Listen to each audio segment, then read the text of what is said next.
Okay, so we had a question in today from Chris in Birmingham. Are T5's still viable on a reef aquarium? And the simple answer is yes.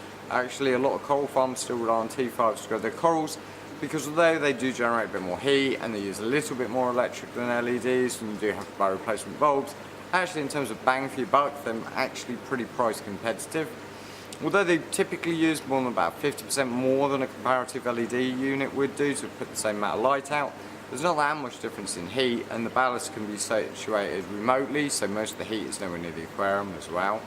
They're much cheaper. You do have to buy replacement bulbs, but the units themselves are so cheap to buy that actually factoring in the replacement bulbs over a 5-year period probably still brings them out as less than the LEDs. This is a question that's often debated amongst coral farmers worldwide, and a lot of them still use T5 units, and some of them that have switched to LEDs have then later switched back to T5s again. You won't get as good a coloration on it as you would from an LED, but you generally will get much better growth, and if your growth is what you're after, then that's the way to go. You also see a few more hybrid systems now where people use 4 or 5 hours of T5 illumination and then have a little blue LED unit in the evening, so you can watch those colours really pop, but you're still getting all the good growth from the T5. So yes, they are completely viable.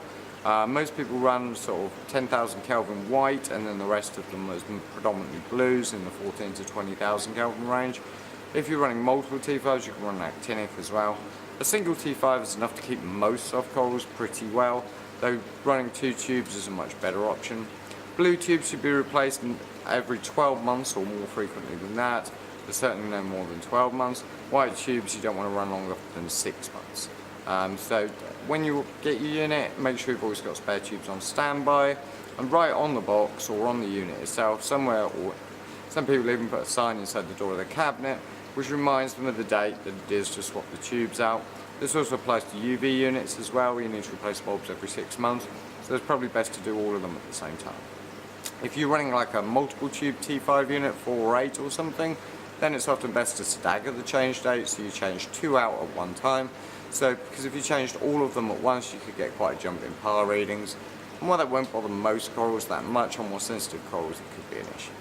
But overall, T5s are a completely viable option, and certainly if you're going for growth, they're probably still one of the better options.